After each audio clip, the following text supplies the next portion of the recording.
भक्तजनों, माताओं बहनों, सादर जय श्री कृष्ण। हमारे YouTube चैनल में आप सभी का बहुत बहुत स्वागत है। मैं हूं आपके साथ आचार्य धर्मेंद्र शास्त्री। आज हम आपको कार्तिक माह के पहले दिन की पहले अध्याय की कथा सुनाने जा रहे हैं। इस दिव्य कथा को अंत तक जरूर सुनिएगा और अधिक से अधिक लोगों को शेयर भी करिएगा। एक माह प्रत्येक दिन आपको प्रातःकाल जल्दी उठना चाहिए और जल्दी उठने के बाद प्रयास करना चाहिए कि ब्रह्म मुहूर्त में आपका स्नान संपन्न हो जाए, यानी सुबह 4:30 से लेके 5:30 बजे के बीच में आपका स्नान हो जाना चाहिए। और उसके पश्चात आपको भगवान का पूजन अर्चन करना है तथा सूर्योदय के समय आपको सूर्य भगवान को जल चढ़ाना चाहिए तथा आपको तुलसी जी का पूजन करना है, आंवले के पेड़ का पूजन करना चाहिए और दीपदान सुबह भी कर सकते हैं, लेकिन सायंकाल का विशेष महत्व माना गया है। कार्तिक महीने में प्रत्येक दिन आपको जल्दी स्नान करने के बाद पूजन अर्चन से निवृत्त होकर के कथा जरूर सुनना चाहिए। प्रत्येक दिन की अलग अलग कथाएं हैं जो हम आपके लिए प्रस्तुत करेंगे। प्रत्येक दिन सुबह आप कथा का श्रवण स्नान करने के बाद यदि करेंगे तो आपको महान पुण्य फल की प्राप्ति होगी तथा कथा सुनने के बाद आप दान दक्षिणा प्रतिदिन यदि प्रदान करेंगे तो तुरंत दान महाकल्याण का फल आपको प्राप्त हो जाएगा। और यदि आप चाहें तो इकट्ठी भी दे सकते हैं, लेकिन धर्म ग्रंथों और शास्त्रों में लिखा हुआ है कि प्रत्येक दिन दान पुण्य करना चाहिए। दक्षिणा दान, वस्त्र दान, गौदान, अन्नदान, फल दान या अन्य वस्तुओं का दान आप कार्तिक माह में करेंगे तो विशेष पुण्य फल आपको प्राप्त होगा। कार्तिक माह में प्याज लहसुन नहीं खाना चाहिए, मांस मदिरा या अंडे का प्रयोग नहीं करना चाहिए। कार्तिक माह में दाल यानी तुअर की दाल का विशेष रूप से उपयोग नहीं करना चाहिए और चावल भी कार्तिक माह में सेवन नहीं करना चाहिए। इसके अलावा बहुत सारे बीजों वाले जो फल होते हैं उनका सेवन भी कार्तिक माह में वर्जित माना गया है। इसके अलावा पृथ्वी पर सोना पुण्यकारी माना गया है और ब्रह्मचर्य व्रत का पालन करना भी महान पुण्यदायी माना जाता है।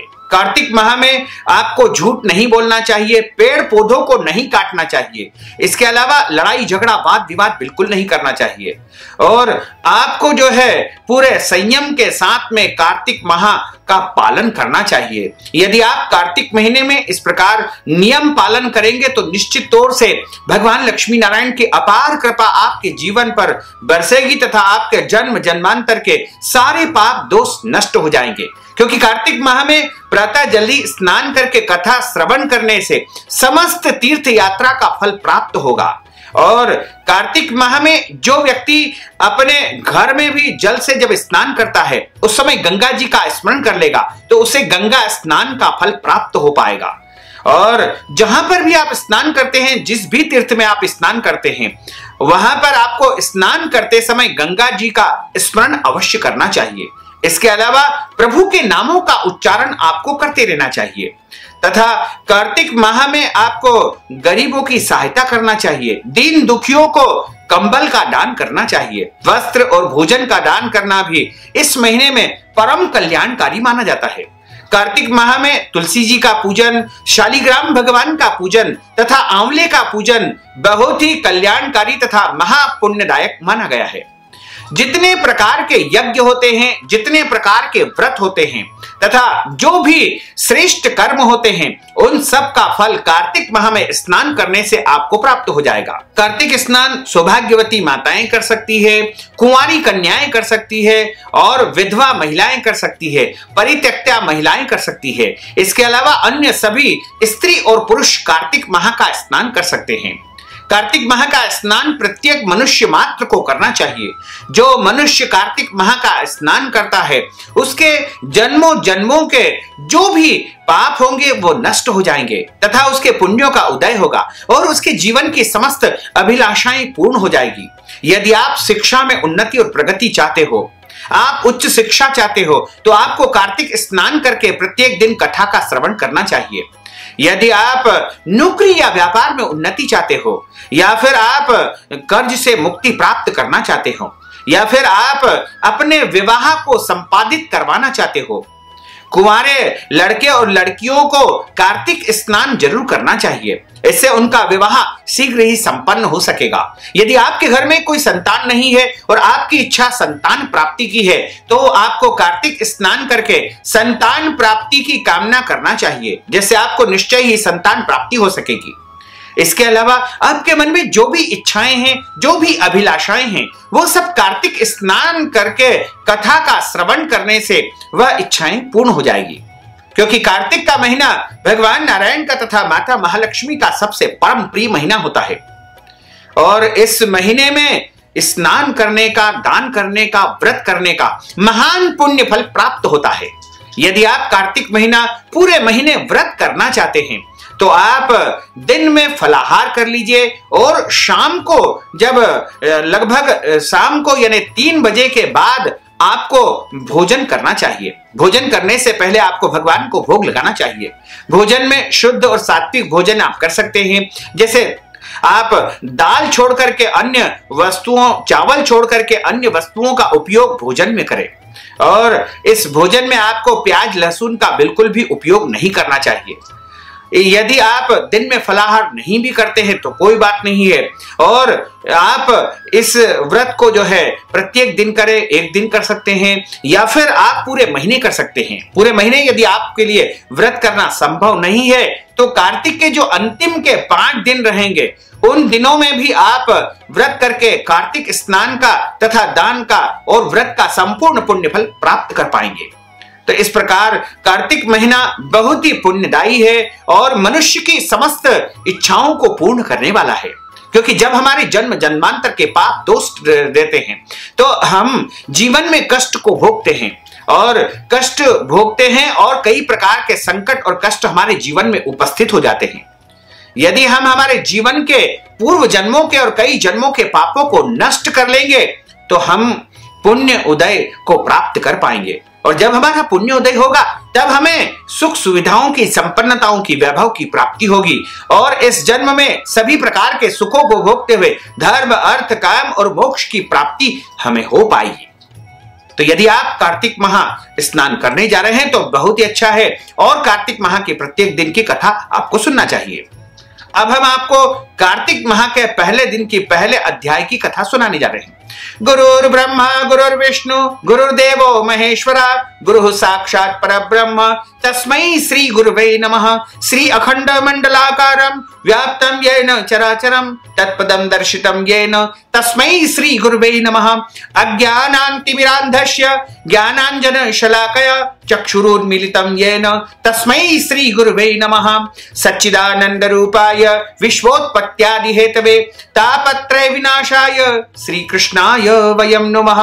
करारविन्देन पदारविन्दं मुखारविन्देन विनिवेशयन्तीं वटस्य पत्रस्य पुटेशियानं बालं मुकुन्दं मनसा स्मरामि।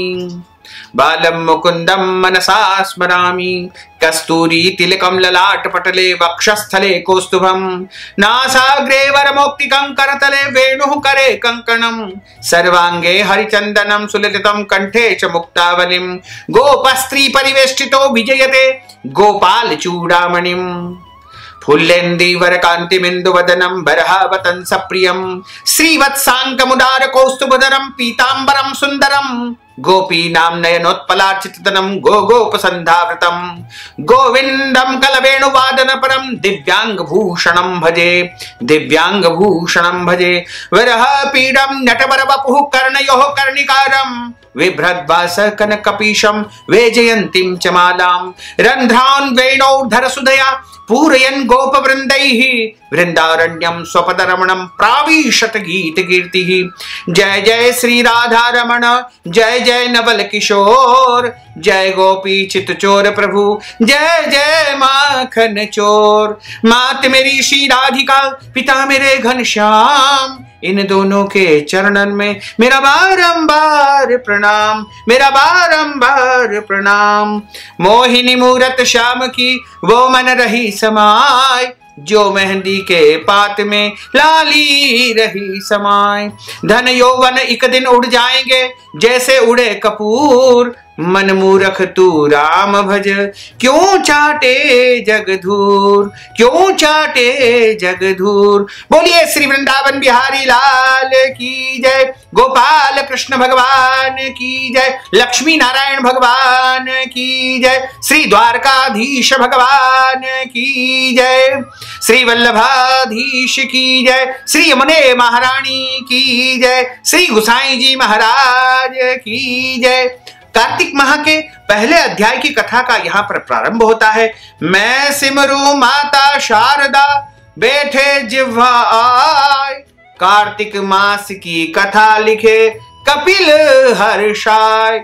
निमिषारण्य तीर्थ में सूत जी महाराज 88,000 सोनकादिक ऋषियों से बोले, अब मैं आपको कार्तिक माह की कथा विस्तार पूर्वक सुनाने जा रहा हूं, जैसे सुन करके मनुष्य सब पापों से छूट करके अंत समय में जो है सभी सुखों को भोग करके वैकुंठ लोक को प्राप्त कर लेता है।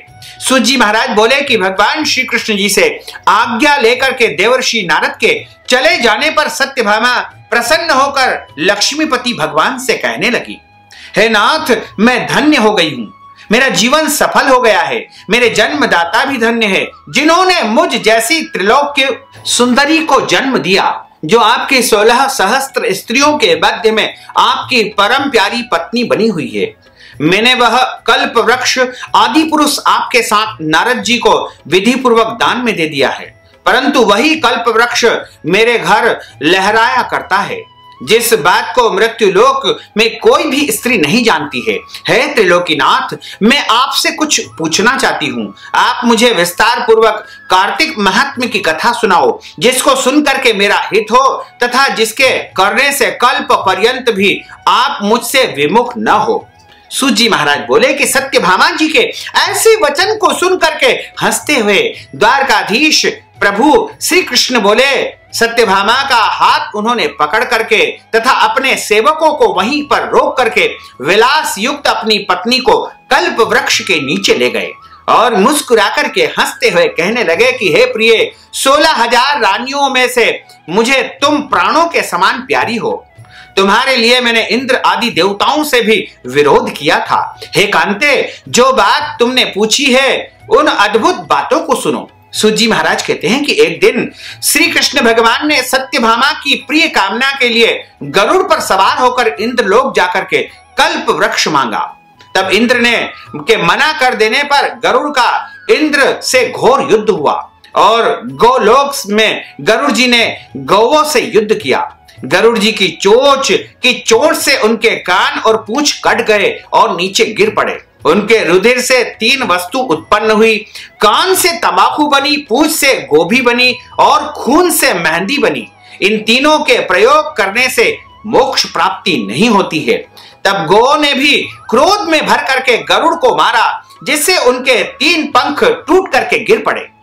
इनके पहले पंख से नीलकंठ, दूसरे से मोर बना, तीसरे से चकवा चकवी पक्षी उत्पन्न हुए। हे प्रिय, इनके दर्शन मात्र से ही शुभ फल की प्राप्ति होती है। यह सुनकर के सत्यभामा बोली कि हे प्रभु, मैंने अपने पिछले जन्म में कौन कौन से दान व जप नहीं किए हैं, मेरा कैसा स्वभाव था तथा मैं किसकी पुत्री थी और मुझे मृत्यु लोक में जन्म लेना पड़ा। मैंने ऐसे कौन से शुभ कर्म किए जिससे मैं आपकी अर्धांगिनी बनी हुई हूं। भगवान कृष्ण बोले कि हे प्रिय, जो तुमने पूर्व जन्म में शुभ कर्म किए हैं उन्हें विस्तार पूर्वक तुम्हें सुनाता हूं। पूर्व समय में सतयुग के अंत में मायापुरी में अत्रि गोत्र में देव शर्मा नाम का एक ब्राह्मण वेद वेदांत का जानने वाला था। वह प्रतिदिन अतिथियों की सेवा करता था, हवन और सूर्य भगवान की पूजा किया करता था। उसका तेज सूर्य के समान तेजस्वी था। उसके वृद्धावस्था में गुणवती नाम की कन्या उसके यहाँ उत्पन्न हुई। उसका विवाह उस पुत्रहीन ब्राह्मण ने चंद्र नाम के अपने शिष्य के साथ में कर दिया। वह चंद्र को अपने पुत्र के समान मानता था तथा चंद्र भी उसे अपने पिता के समान सम्मान देता था। एक दिन वे दोनों कुशा और समीधा लेने के लिए जंगल में गए। हिमालय की तलहटी में भ्रमण करते हुए उन्होंने एक राक्षस को आते हुए देखा। उस राक्षस के आने से भय के मारे, डर के मारे उनके सारे अंग शिथिल हो गए और भागने की सामर्थ्य भी उनमें नहीं रही। तब उस काल के सदृश राक्षस ने उन दोनों को मार डाला। उनके धर्मात्मा होने के कारण मेरे पार्षद उनको मेरे पास वैकुंठ में ले आए, क्योंकि उन्होंने आजीवन सूर्य भगवान की पूजा की थी। उस कर्म से मैं उन दोनों पर अति प्रसन्न हुआ। भगवान शिव, भगवान सूर्य, गणेश जी, देवी, इन देवताओं की पूजा करने वाले सब स्वर्ग को प्राप्त करते हैं। मैं एक होता हुआ भी काल और कर्मों के भेद से 5 प्रकार का होता हूं। जैसे एक देवदत्त, पिता, भ्राता आदि नामों से बोला जाता है। जब वह दोनों विमान पर चढ़े हुए सूर्य के समान तेजस्वी रूपवान चंदन की माला धारण किए हुए मेरे भवन में आए तो दिव्य भोग वो भोगने लगे। इस प्रकार कार्तिक माह के पहले दिन की पहले अध्याय की कथा का यहाँ पर समापन होता है। इसके बाद की जो अगली कथा है वो आपको दूसरे अध्याय में सुनने को मिलेगी। अच्युतम केशवम राम नारायणम कृष्ण दामोदरम वासुदेवम हरे श्रीधरम माधवम गोपिका वल्लभम श्री जानकी नायकम श्री रामचंद्रम भजे जानकी मनोहरम सर्वलोक नायकम श्री शंकरादि सेवितम पुण्य नाम कीर्तनम श्री राम राम राम राम राम नाम तायकम राम कृष्ण वासुदेवा भक्ति मुक्तिदायकम राम कृष्ण वासुदेवा भक्ति मुक्तिदायकम राम कृष्ण वासुदेवा भक्ति मुक्तिदायकम राम कृष्ण वासुदेवा भक्ति मुक्तिदायकम। बोलिए श्री लक्ष्मी नारायण भगवान की जय, श्री वृंदावन बिहारी लाल की जय, गोपाल कृष्ण भगवान की जय, श्री वृंदावन बिहारी लाल की जय, श्री द्वारकाधीश भगवान की जय, श्री वल्लभाधीश की जय, श्री यमुने महारानी की जय, श्री गुसाई जी महाराज की जय। धर्म की जय हो, अधर्म का नाश हो, प्राणियों में सद्भावना हो, विश्व का कल्याण हो, सनातन धर्म की जय हो, गौ माता की जय हो, नगर बस्ती की जय हो, आज के आनंद की जय हो, कल के आनंद की जय हो, परसों के आनंद की जय हो, बरसों बरसों के आनंद की जय हो। ओम नमः पार्वती पते हर हर महादेव हर। भक्तजनों, माताओं, बहनों, आपने इस ज्ञानवर्धक कथा का श्रवण किया है। कथा सुनने के बाद आप दान स्वरूप धन राशि प्रदान करना चाहते हैं या कार्तिक मास के निमित्त कोई भी दान पुण्य करना चाहते हैं तो आप हमारे पेटीएम के माध्यम से, गूगल पे के माध्यम से, फोन पे के माध्यम से अपनी श्रद्धा और आस्था के अनुसार दान पुण्य अवश्य करके और कार्तिक मास का संपूर्ण पुण्य फल प्राप्त कर सकते हैं। साथ ही इस ज्ञानवर्धक वीडियो को अधिक से अधिक लोगों को शेयर करिएगा, लाइक करिएगा, कमेंट करिएगा और यदि अभी तक आपने सब्सक्राइब नहीं किया तो अभी और इसी समय सब्सक्राइब अवश्य कर लीजिए। आपको और आपके पूरे परिवार को सादर जय श्री कृष्ण, सादर धन्यवाद।